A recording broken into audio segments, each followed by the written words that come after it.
ચાલો હવે આજે આપણે નવો ચેપ્ટર સ્ટાર્ટ કરવાનો છે ફિઝિક્સની અંદર. આપણે આગળ વાત કરી લીધી બરાબર છે, અને એ છે એક પરિમાણમાં ગતિ અથવા એને કહેવાય સુરેખ પથ પર ગતિ. બરાબર છે, તો કોને કહેવાય સુરેખ પથ પર ગતિ અથવા ગતિ કોને કહેવાય? ચાલો સુરેખ પથ પર ગતિ કોને કહેવાય? गति किसको बोले क्या? बना बना बना बना गति कोने कहीशुं? बोलो फटाफट. તમને કેવી રીતના ખબર પડે કે કોઈ પદાર્થ ગતિમાં છે કે નથી? એને જોઈને क्रीज तो पहले सीधो बैसे जाओ. क्रीज तो पहले सीधो बैसे जा. पेट पर सुता सुता पटलो છે ને સીધો બેસી જાય. ચાલો તો એનું ઉદાહરણ આપો તમને. ધારો કે આ એક રેલવેનો પ્લેટફોર્મ છે. પ્લેટફોર્મ પર કોઈ વ્યક્તિ ઊભી રહેલી છે. આપણે એમ કહી શકાય કે આ ટ્રેન આવતી છે, આ ટ્રેન આવી ने आ ट्रेन जती. ट्रेन आवती है, ट्रेन आई ने ट्रेन जती.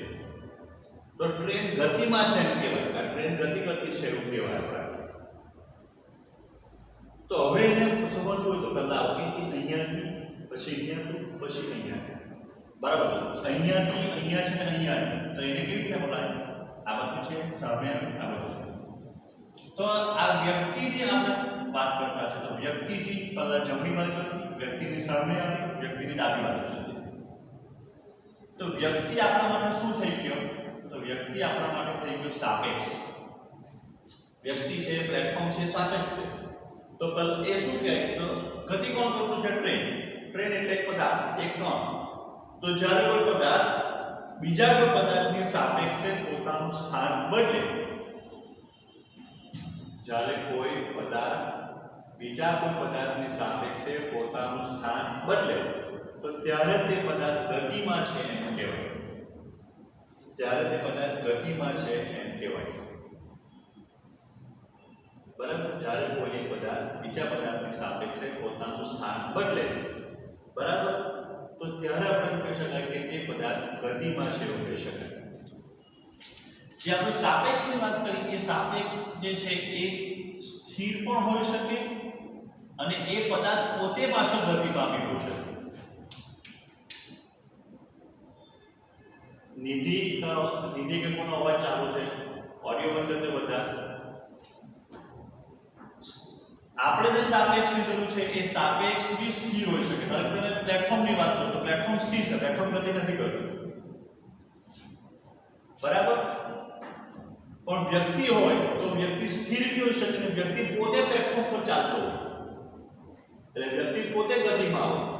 તો આપણે જે સાપેક્ષ લેતા છે એ બની શકે કે એ પોતે બી જે છે એ સ્થિર હોય અથવા ગતિમાં હોય. જ્યારે બે ટ્રેન એકબીજાને ક્રોસ કરે, બરાબર, ઘણી વખત બને કે એક ટ્રેન મુંબઈથી અમદાવાદ જતી હોય ને એક ટ્રેન અમદાવાદથી મુંબઈ જતી હોય. નવસારીમાં બંને એકબીજાને ક્રોસ કરે તો એમ કહેવાય એ ટ્રેનની સાપેક્ષે બી ગતિ કરતી છે, બી ની સાપેક્ષે એ ગતિ કરતી છે. એટલે બંને એકબીજાને ક્રોસ કરે. આપણે કોઈ વખત પ્રવાસમાં કે ટૂર પર ગયા હોય તો બે બસ હોય તો એકબીજાને ઓવરટેક કરે, આપણે બૂમ પાડીએ.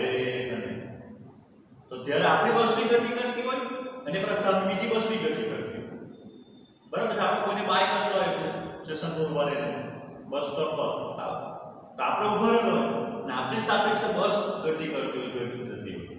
તો ગતિ કોને કહેવાય? કે જ્યારે કોઈ એક પદાર્થ બીજા પદાર્થની સાપેક્ષે પોતાનું સ્થાન બદલે તો ત્યારે તે પદાર્થ જે છે તે ગતિમાં છે એમ કહેવાય.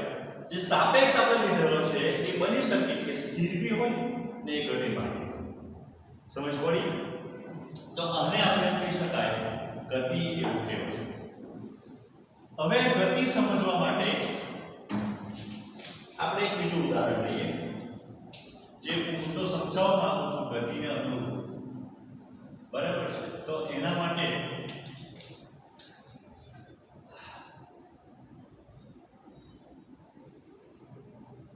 આ એક બસ, બરાબર છે? તમારી સ્કૂલ ચાલુ થઈ જાય તો બસ ચાલુ થશે.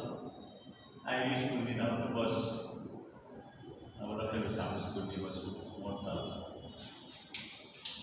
બરાબર? એમાં બસ હશે એટલે બસમાં કોણ કોણ હોય? તો પહેલા ડ્રાઈવર, ડી ફોર ડ્રાઈવર. બસમાં સ્ટુડન્ટ બેઠેલા હશે, આપણે કોની બતાવીએ? એક જ બતાવીએ, સ્ટુડન્ટ, બરાબર છે? કોઈ બીજો એક સ્ટુડન્ટ છે એ સાયકલમાં બી આવતો છે, બસ જોરમાં જતી છે, સાયકલ વાળો બિચારો ધીમે ધીમે આવતો છે. તમારા મમ્મી પપ્પા તમારા ઘર પાસેથી ઊભા રહીને, તમારી મમ્મી છે અને તમારા પપ્પા છે, તમને બાય કરતા છે, બરાબર છે? આ ઉદાહરણ થોડું પડી. આપણે બધા હું બી તમારી સાથે આને જોતો છું, બરાબર? તો આપણને બસ કેવી દેખાય? ગતિ કરતી દેખાય. બસનો ડ્રાઈવર આપણને કેવો દેખાય? ગતિ કરતો દેખાય. બસમાં રહેલા સ્ટુડન્ટ કેવા દેખાય? ગતિ કરતા દેખાય. સાયકલ વાળો આપણને કેવો દેખાય? સીપો સાયકલ ધીમો ધીમો ગતિ કરતો દેખાય. મમ્મી પપ્પા આપણને કેવા દેખાય? સ્થિર દેખાય, બરાબર છે? મમ્મી પપ્પા આપણને કેવા દેખાય? સ્થિર દેખાય, બરાબર? તો હવે અલગ અલગ જગ્યાએથી જોવાનો પ્રયત્ન કરીએ. માની લો કે તમે બસમાં બેઠેલા છો,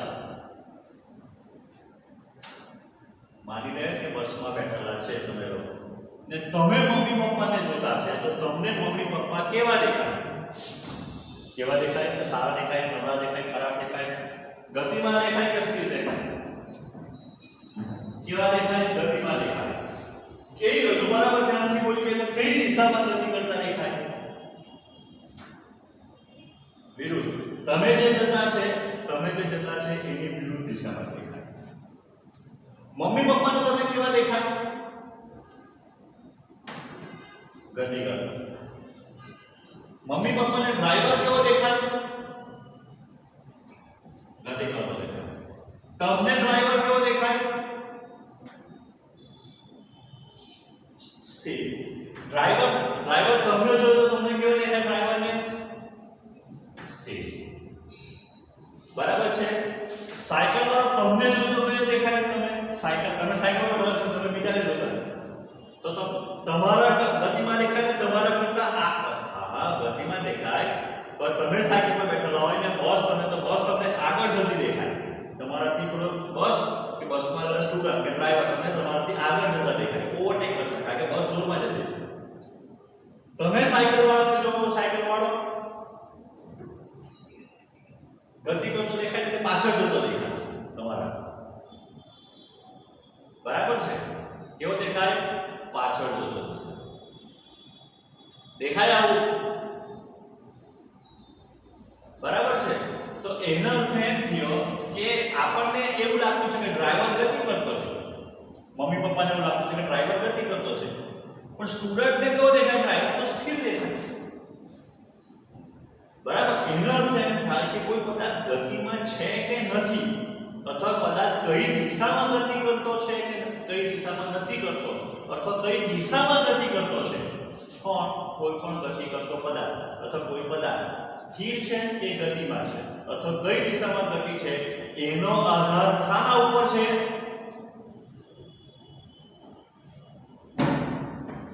એનો આધાર શાના ઉપર છે?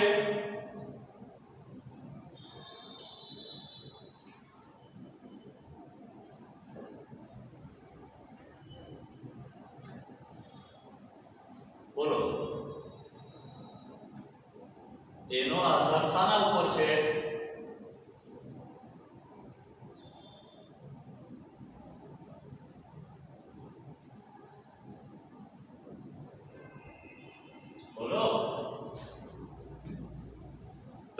કયા સ્થાન ઉપરથી કઈ જગ્યાએથી એ પદાર્થને જોતા છે.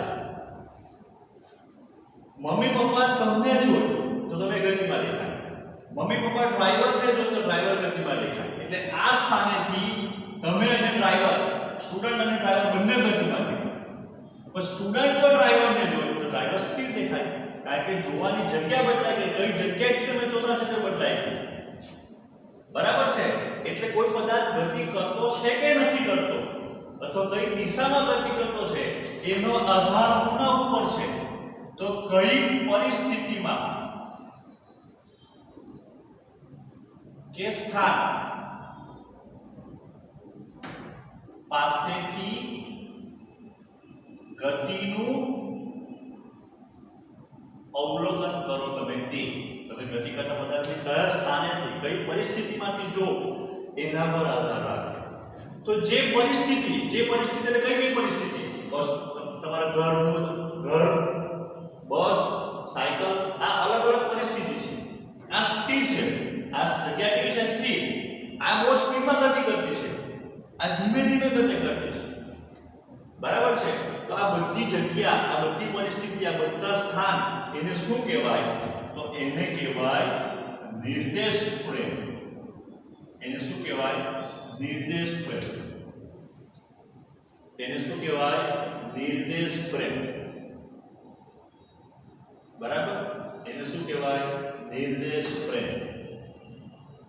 જે પરિસ્થિતિમાં રહીને અવલોકનકાર ગતિનું અવલોકન કરે એ પરિસ્થિતિને શું કહેવાય? નિર્દેશ ફ્રેમ. રેફરન્સ કહેવાય. નિર્દેશ ફ્રેમ. બરાબર છે. અવલોકનકાર જે પરિસ્થિતિમાં રહીને ગતિનું અવલોકન કરે એને નિર્દેશ ફ્રેમ કહેવાય. એને શું કહેવાય? નિર્દેશ ફ્રેમ કહેવાય. બોલ ક્રિસ, નિર્દેશ ફ્રેમ કોને કહેવાય?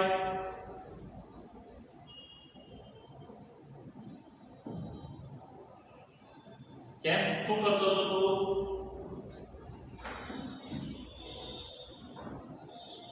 તો તને ખબર નહીં હતી? વચ્ચે ભાઈ 2-5 મિનિટનો બ્રેક આપ્યો, પ્રિપોઝિશન એક્શન પછી તો પછી તમારે ચાર્જિંગ કરી દેવું જોઈએ.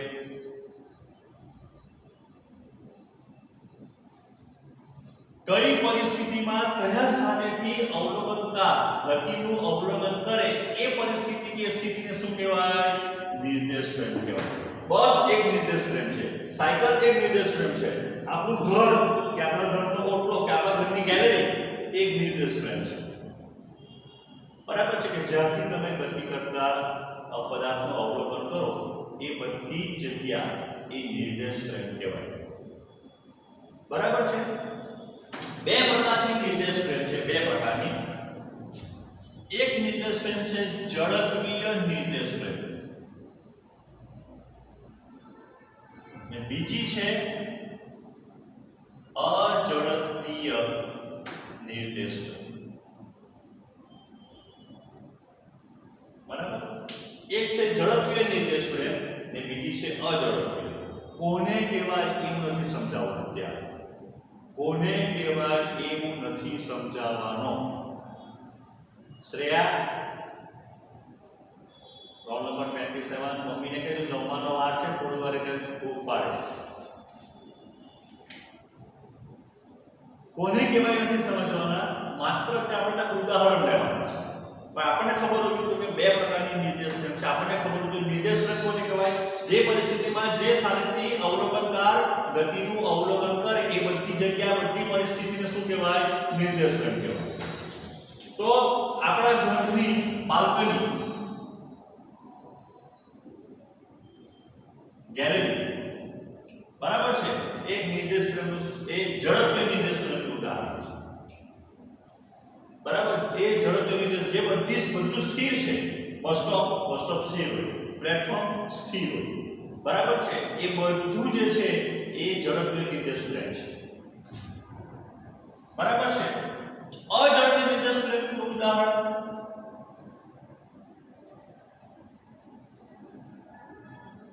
ચકડોળ. તમે નાના બેઠેલા હશે, હાથી ઘોડાવાળો ચકડોળ આવે છે, બેઠેલા? હા, એ હાથી ઘોડાવાળો.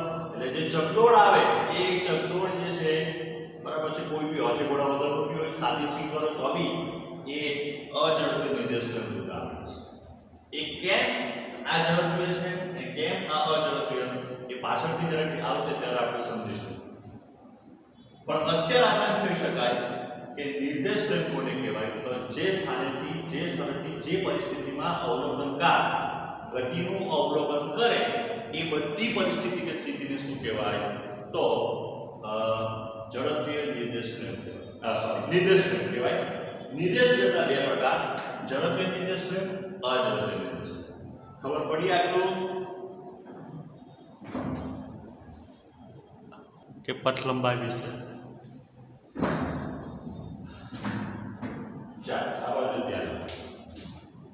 તો જો આપણે એક ઉદાહરણ, ધારો કે કોઈ વ્યક્તિ જે છે એ રોજ ચાલે છે, બરાબર? એ વ્યક્તિ રોજ ચાલે છે. ધારો કે આ ઓ સ્થાન છે, ત્યાંથી વ્યક્તિ ધારો કે શરૂઆત કરે ચાલે. એ ચાલતા ચાલતા ચાલતા ચાલતા અહીંયા એ પર પહોંચે છે, બરાબર?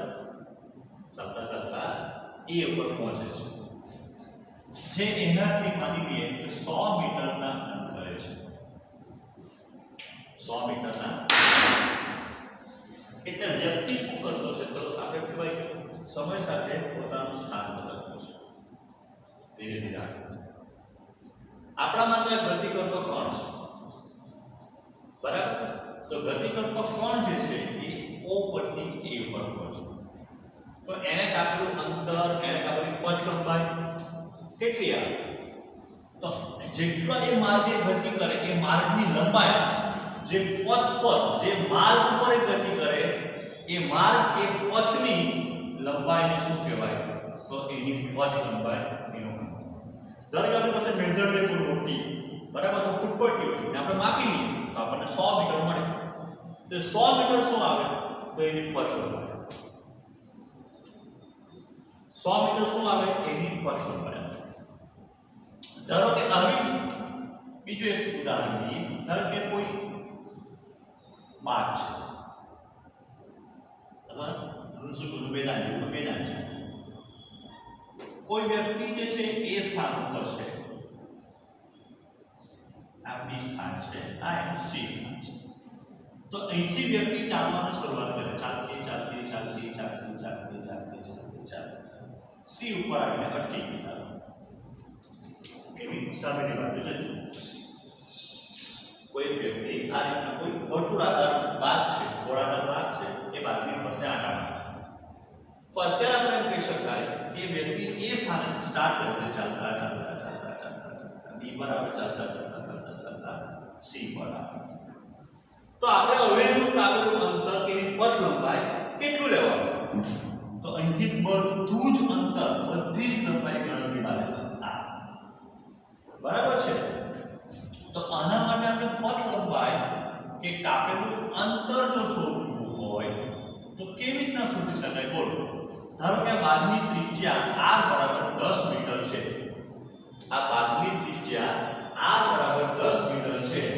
તો આ વ્યક્તિએ કાપેલું પથ અંતર કે પથ લંબાઈ કેટલું થાય? પથ લંબાઈ એટલે જે કંઈ પથ કાપે, જે કંઈ માર્ગ કાપે, જે કંઈ ચાલતો ચાલતો આવે એ બધાનું માપન કરવાનું અહીંયાથી અહીંયા સુધી. તો એની પથ લંબાઈ કે કાપેલું અંતર કેટલું આવે આ વ્યક્તિએ?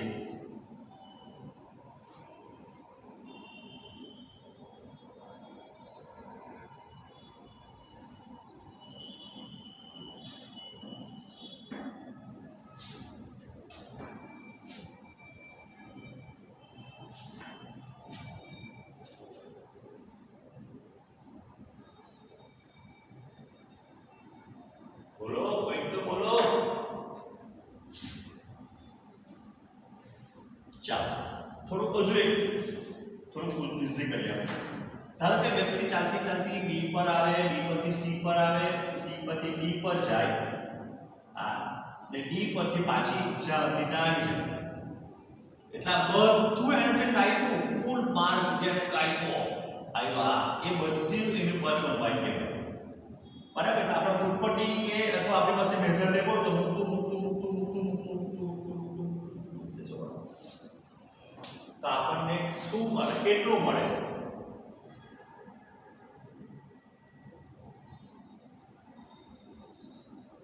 આ શું કહેવાય વર્તુળનું? આ શું કહેવાય? હે, પરિઘ. બરાબર. એટલે એટલે A થી B થી C થી D પર થઈને A ઉપર આવે, એક ચક્કર પૂરું કરે તો એના પરિઘ જેટલું અંતર કાપે આપણે કહેવાય. આ વર્તુળના પરિઘ જેટલું અંતર કાપે. તો વર્તુળનો પરિઘ કેટલો થાય? તો કે 2πr 2 * π * 10 એટલે 20π જેટલું અંતર કાપે.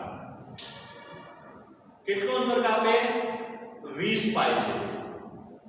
ઓકે, ચાલો. ધારો કે એ વ્યક્તિ A થી B થી C ઉપર જઈને અટકી જશે. A થી સ્ટાર્ટ કરતે B પર જતે અને C પર જઈને અટકી જતે, તો એને કાપેલું અંતર કેટલું આવશે? 10π. એટલે કે જે આવે તેને બધા અડધું પરિઘ. બરાબર છે. એટલે 2πr ના છેદમાં 2 પરિઘનો અડધો ભાગ. તો πr ના છેદમાં πr, π બરાબર π અને r બરાબર 10 છે એટલે 10π. હવે મને બધા જવાબ આપ્યા કરજો. ધારો કે વ્યક્તિ A થી B પરથી C પર જાય, C પરથી B પર જાય અને B પરથી A પર આવે. આપણે એક કવિ શું કહેવા માંગે? A થી D પર, C પર, B પર ને A પર, જેને આપણે સમઘન કહેતા હતા, આમ ફરે તો એને કેટલું અંતર કાપે?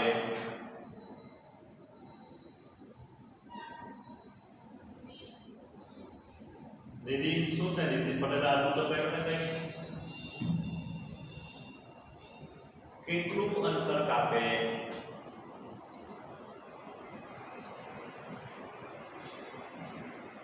હવે -20π કરાય. પહેલા 20π. હવે તમારી જાતને પ્રશ્ન પૂછો, કોઈ દિવસ એવું આવેલું કે વર્તુળનો પરિઘ માઈનસ હોય? આપણે ધારો કે ફૂટપટ્ટી લઈએ કે છે કે આપણે ધારો કે ટેપ મેઝર ટેપ લઈને બતાવવા આવે તો આપણને -20π દેખાય.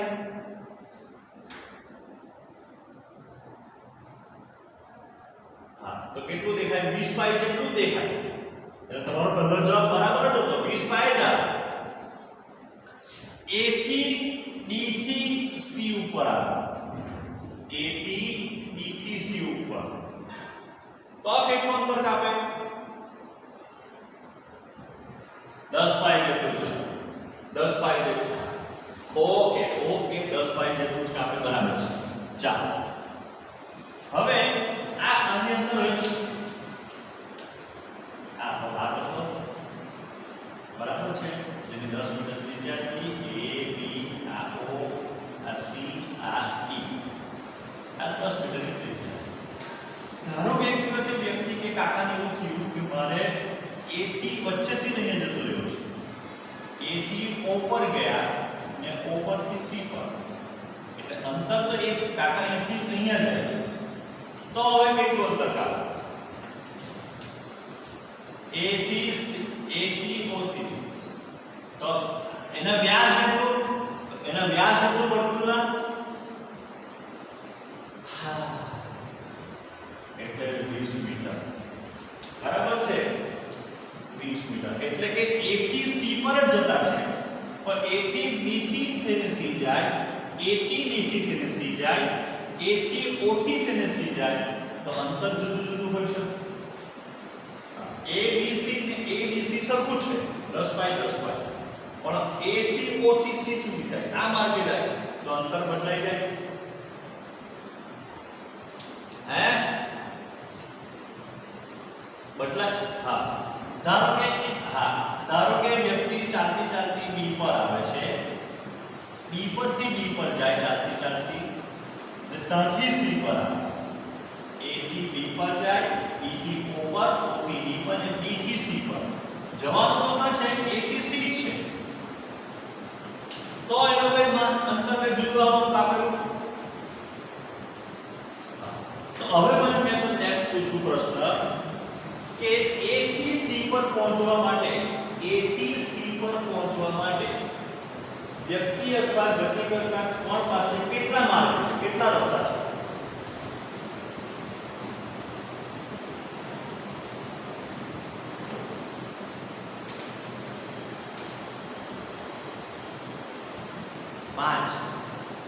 પાંચ.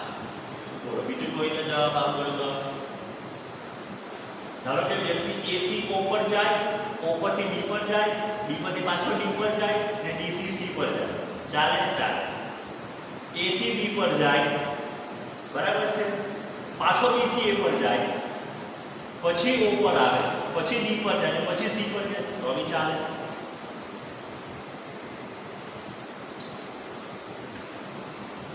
ઓકે, ચાલો એકદમ સાદામાં સાદું તમને બતાવું. એકદમ સાદું. વાત ખાલી આટલી જ છે કે કોઈ એક વ્યક્તિએ A થી C ઉપર પહોંચવું છે, તો A થી C પર પહોંચવાના કેટલા રસ્તા આવે? હવે કેટલી લાઈન દોરી શકાય? અસંખ્ય, અનંત રસ્તાઓ આવે. બરાબર છે. એક બિંદુથી બીજા બિંદુ સુધી ગતિ કરવા માટે આપણને અનંત માર્ગ મળે, એટલે અનંત પથ લંબાઈ મળે. પથ લંબાઈના કેટલા મૂલ્યો મળે? અનંત મળે. પથ લંબાઈના કેટલા મૂલ્યો મળે આપણને? અનંત મળે. બરાબર છે. સાદામાં સાદું પથ લંબાઈ એટલે શું? તો પથ લંબાઈ એટલે આપણે અહીંયા ફૂટપટ્ટી મૂકીને માપીએ તે, જેને આપણે અંતર કહેતા હતા, ડિસ્ટન્સ કહેતા હતા, એક પથ લંબાઈ જે કદી પણ ઋણ હોઈ શકે નહીં.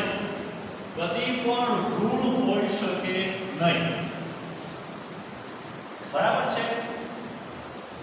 અહીંયા જે આપણે ઉદાહરણ લીધું, અથવા ઉપર ઉદાહરણ, કોઈ ઉદાહરણમાં વાત કરીએ તો અહીંયાથી સ્ટાર્ટ કરીને પાછો તે જગ્યા ઉપર આવે વ્યક્તિ A B C D A, તો બી આપણને પથ લંબાઈ અંતર પ્લસ જ મળ્યું. આ વ્યક્તિ આ બાજુ જતે પાછી અહીંયા આવતે તો બી પ્લસ જ અંતર મળતું. જતા 100 આવવાના 100 ગણતરી 200 મીટર અંતર કાપી નાખ્યું. બરાબર.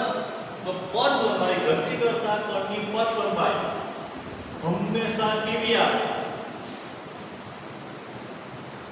ગતિ કરતા કણની પથ લંબાઈ હંમેશા કેવી આવે? પોઝિટિવ આવે. પોઝિટિવ ધન આવે. ચાલો બીજો પ્રશ્ન પૂછું. ગતિ કરતા કણની પથ લંબાઈ શૂન્ય હોઈ શકે? હા કે ના? ગતિ કરતા કણની પથ લંબાઈ શૂન્ય હોઈ શકે?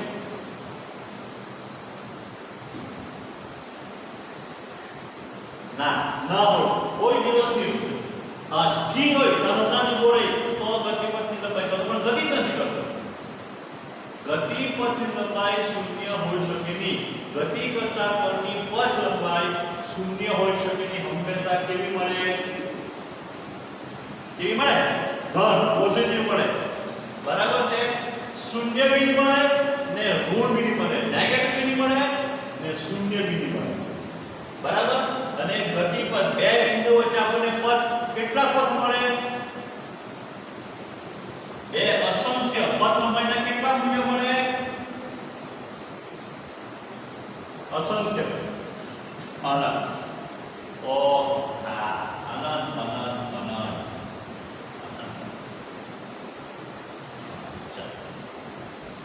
ચાલો હવે આપણે પથ લંબાઈ જેવો બીજો શબ્દ વાપરીએ, સમજીએ. એ છે સ્થાનાંતર, જેને કહેવાય ડિસ્પ્લેસમેન્ટ. સ્થાનાંતર, ડિસ્પ્લેસમેન્ટ. પ્લેસ ને ડિસ. તો સ્થાનાંતરને વ્યાખ્યાયિત કેવી રીતે થાય?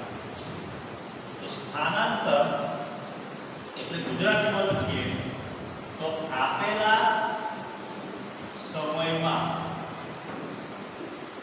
સ્થાનમાં થતો ફેરફાર અથવા સ્થાનમાં થતા ફેરફારને શું કહેવાય?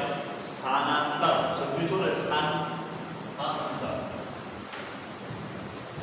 તો એના માટે એમ કહેવાય કે અંતિમ સ્થાન માઈનસ પ્રારંભિક સ્થાન. અંતિમ સ્થાન માઈનસ પ્રારંભિક સ્થાન. ધારો કે કોઈ વ્યક્તિ છે, એ વ્યક્તિ અત્યારે આ રીતે ઉભો છે. માની લે કે આને ઉત્તર દિશા કે અને દક્ષિણ કે, આ પૂર્વ કે પશ્ચિમ કે, જેને અત્યાર સુધી આપણે આવું કહેતા +x +y -x -y. બરાબર છે? આખો કહેતા હતા ને આપણે. ચાલો ચાલો હા. હવે આ વ્યક્તિ છે અહીંયા ઉભી રહી છે, તો આ તો 0 કહેવાય. બરાબર છે? ધારો કે a આ a થી ગતિની શરૂઆત કરે. અહીંયા માની લે કે a થી b પર જતો છે વ્યક્તિ. a જ્યાં છે ત્યાં 10 લખેલું છે અને b છે ત્યાં 50 લખેલું છે. એટલે ચાલતી ચાલતી એ સ્થાનેથી બીજા સ્થાને જાય છે. જે જગ્યાએ a છે ત્યાં 10 લખેલું છે અને જે જગ્યાએ b છે ત્યાં 50 લખેલું છે. બરાબર? અત્યારે તમે સરસ શીખ્યું કે અંતરનો એકમ થાય મીટર, આપણે મીટર. તો એમાં સ્થાનાંતર કેટલું આવે? સ્થાનાંતર કેટલું આવે?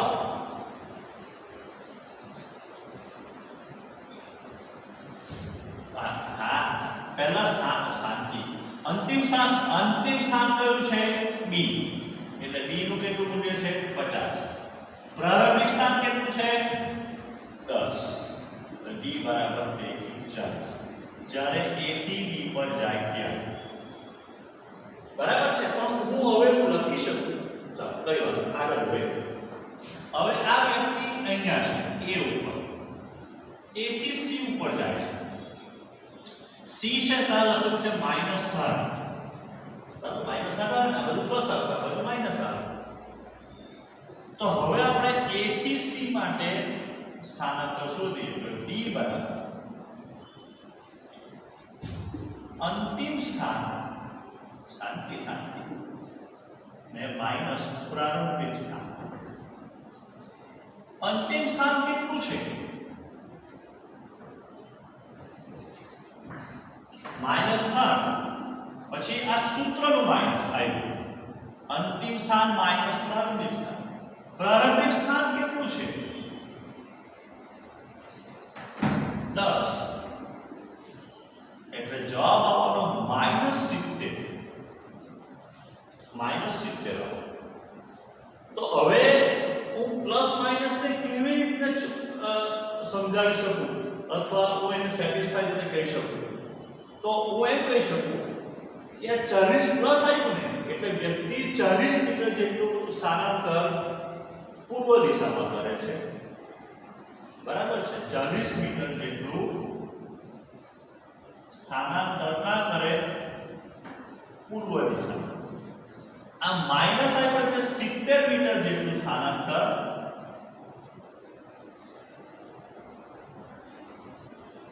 કઈ દિશામાં કરે?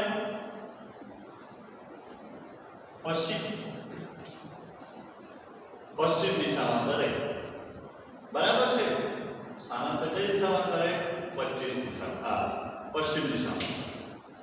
માની લે કે વ્યક્તિ a થી b પર જાય છે અને પાછો a પર આવી જાય છે. a થી b પર ગયો અને b થી પાછો a પર આવ્યો. તો સ્થાનાંતર કેટલું? તો સ્થાનાંતરનું શું? આપણી પાસે સૂત્ર છે અંતિમ સ્થાન માઈનસ પ્રારંભિક સ્થાન. અંતિમ સ્થાન કેટલું છે? a પર આવી ગયું. પ્રારંભિક સ્થાન a 10 - 10 એટલે 0. તો આટલી બધી ગણતરી પરથી તમે શું કહી શકો કે સ્થાનાંતર હંમેશા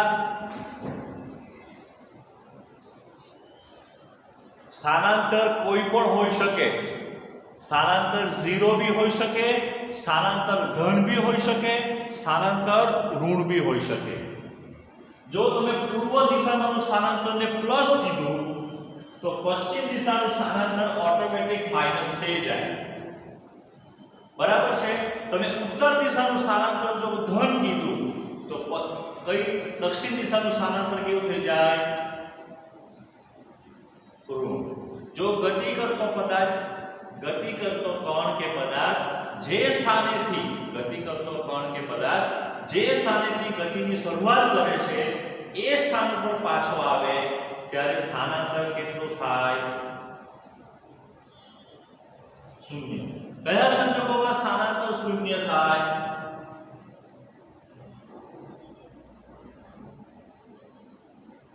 સ્થાન, પદાર્થનું પ્રારંભિક સ્થાન અને અંતિમ સ્થાન બંને એક જ હોય ત્યારે પદાર્થનું કરેલું સ્થાનાંતર જે છે એ શૂન્ય થાય. ગતિ કરતા કણ કે પદાર્થ માટે પથ લંબાઈ હંમેશા પોઝિટિવ જ બને, ધન. ગતિ કરતા કણનું સ્થાનાંતર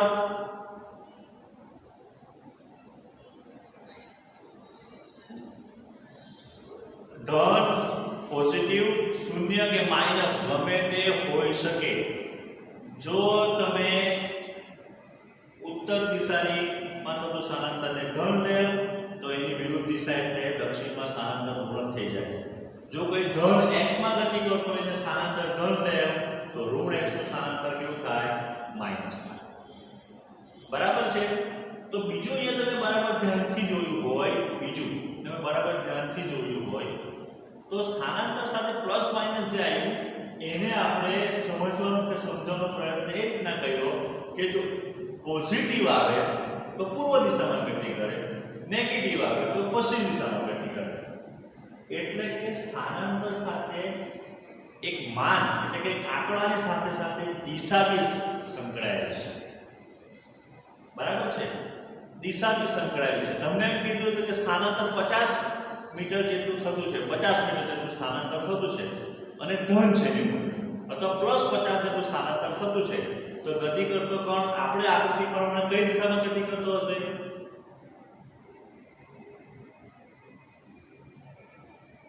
પૂર્વ દિશામાં.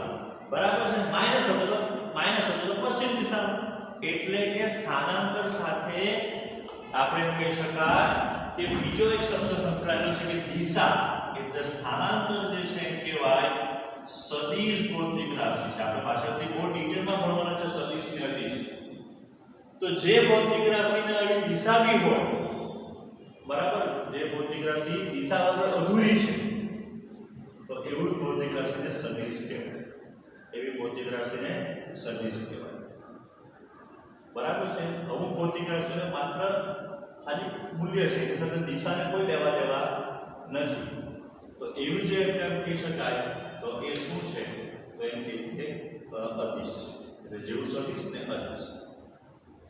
ચાલો હવે પાછા આપણે પેલા ઉદાહરણ પર પહોંચીએ. આગળ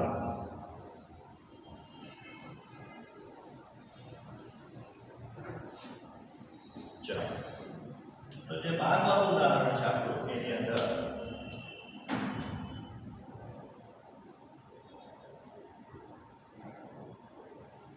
બરાબર છે. અહીંયા થોડીક સરળતા રહે હે શું થયું?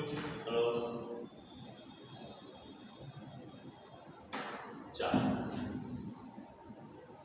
A B C D આમ બરાબર છે. A અહીંયા 10 થવાનું કારણ કે આપણે પણ 10 મીટર ત્રિજ્યા છે એટલે 10. C થવાનું -10, C થવાનું -10 કારણ કે અહીંયા ઉગમ બિંદુ છે. ધારો કે આપણે આને x અક્ષ લઈ લઈએ, આ -x અક્ષ લઈએ. આટલું ખબર પડી? ઓકે ચાલો A B C એટલે ગતિ કરતા કણ જે છે તે A B C માર્ગે જતા છે ત્યારે સ્થાનાંતર કેટલું? A B C માર્ગે જાય ત્યારે સ્થાનાંતર કેટલું? માર્ગે જાય ત્યારે સ્થાનાંતર કેટલું થાય? કોણ બોલેગા?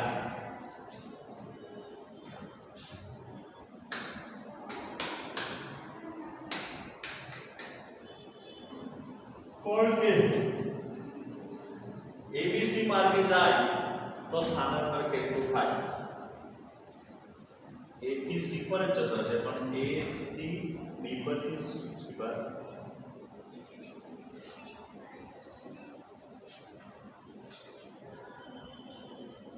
ઓકે.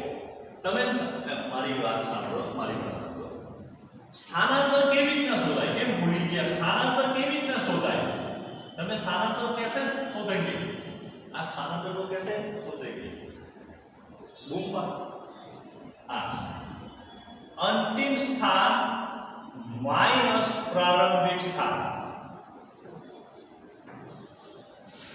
अंतिम स्थान माइनस प्रारंभिक स्थान. अंतिम स्थान कौन है? सी है. प्रारंभिक स्थान कौन है?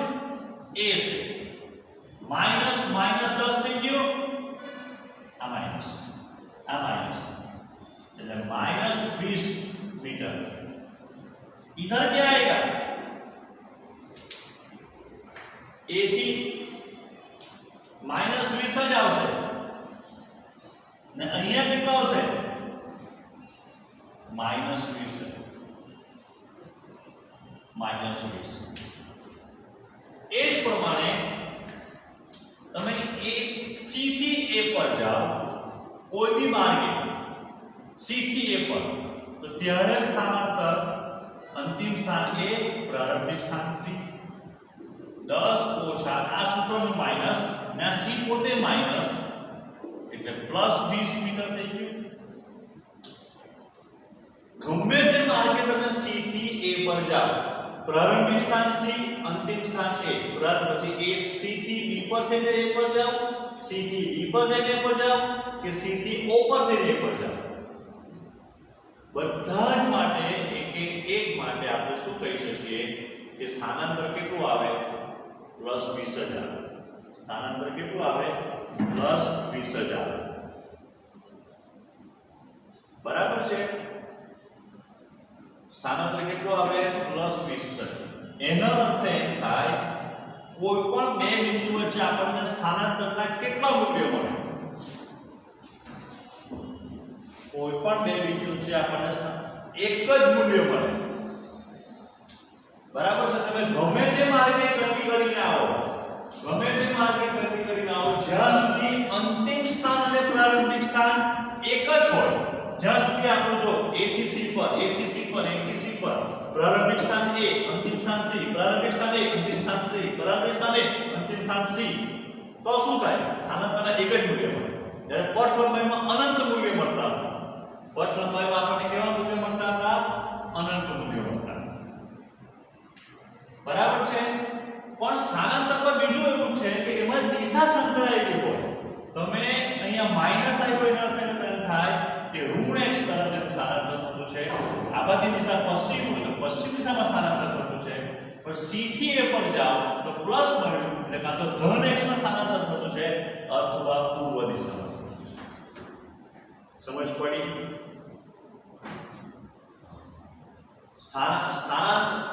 સ્થાનાંતર અને પથ લંબાઈનો પાછો એક વખત આપણે રિવ્યુ લઈ લઈએ.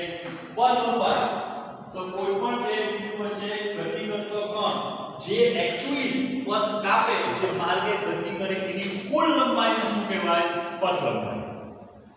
જે હંમેશા ધન આવે, જે હંમેશા પોઝિટિવ આવે. અને બે બિંદુ વચ્ચે પથ લંબાઈનું મૂલ્ય અથવા બે બિંદુઓ વચ્ચે પથ લંબાઈના આપણને અનંત મૂલ્યો મળે. તમે એક બિંદુથી બીજા બિંદુ સુધી અનંત માર્ગે ગતિ કરી શકો. કેટલા માર્ગે? અનંત માર્ગે. અને બધા માટે પથ લંબાઈ તમને જુદી જુદી મળે. જ્યારે સ્થાનાંતર એટલે સ્થાનમાં થતો ફેરફાર. આપેલા સમયમાં ગતિ કરતા કણે સ્થાનમાં કરેલા ફેરફારને શું કહેવાય? સ્થાનાંતર. સ્થાનાંતર શોધાય કેવી રીતના? તો એમ કે અંતિમ સ્થાન માઈનસ પ્રારંભિક સ્થાન. અંતિમ સ્થાન માઈનસ પ્રારંભિક સ્થાન. સ્થાનાંતર પ્લસ માઈનસ અને ઋણ બંને હોઈ શકે. જો ઉત્તર દિશામાં થતું સ્થાનાંતરને પ્લસ લે તો દક્ષિણ દિશામાં સ્થાનાંતર ઋણ આવે. પૂર્વને પ્લસ ગણો તો પશ્ચિમ માઈનસ થઈ જાય. ઉપર પ્લસ ગણો તો નીચે માઈનસ થાય. ગતિ કરતો કણ જે જગ્યાએથી ગતિની શરૂઆત કરે ગમે તે માર્ગે ગતિ કરીને ફરી પાછા એ જ બિંદુએ આવે ત્યારે સ્થાનાંતર 0 થાય. ત્યારે સ્થાનાંતર કેવું થાય? 0 થાય. અને કોઈ પણ બે કણ વચ્ચે હંમેશા સ્થાનાંતરનું આપણને અનન્ય મૂલ્ય મળે, એટલે કે એક જ મૂલ્ય. બરાબર? બે જ્યાં સુધી અંતિમ સ્થાને પ્રારંભિક સ્થાન બંને સમાન હોય, અચળ હોય, ત્યાં સુધી સ્થાનાંતરનું આપણને અનન્ય મૂલ્ય મળે. સ્થાનાંતર આપણને અનન્ય મૂલ્ય મળે. જ્યારે પથ લંબાઈ અનંત મૂલ્ય મળે, સ્થાનાંતર એક જ મૂલ્ય. પથ લંબાઈ અનંત, સ્થાનાંતર અનંત. પથ લંબાઈ અને સ્થાનાંતર બંનેના એકમ, પથ લંબાઈ અને સ્થાનાંતર બંનેના એકમ એ મીટર છે. એસઆઈ એકમ મીટર છે, એમકેસ એકમ મીટર છે, નાનો એકમ સેન્ટીમીટર છે, સીજીએસ એકમ સેન્ટીમીટર છે અને મોટા એકમ કિલોમીટર છે. પછી તો બધા પ્રકાશ વર્ષ આવે, બરાબર? એ બધું આવે. જે અંતરના એકમ આવે તે સ્થાનાંતરના એકમ અને તે જ પથ લંબાઈના એકમ. સમજ પડી? આટલો ઓકે. ચાલો ઓકે ચાલો અહીં અટકાવું છું. કાલે પાછા મળીએ ત્યારે સ્થાનાંતર અને પથ લંબાઈનો એક વખત ઓવરવ્યુ લઈ લઈશું. બરાબર? ને એક બે મુદ્દા બાકી છે ડિસ્કસ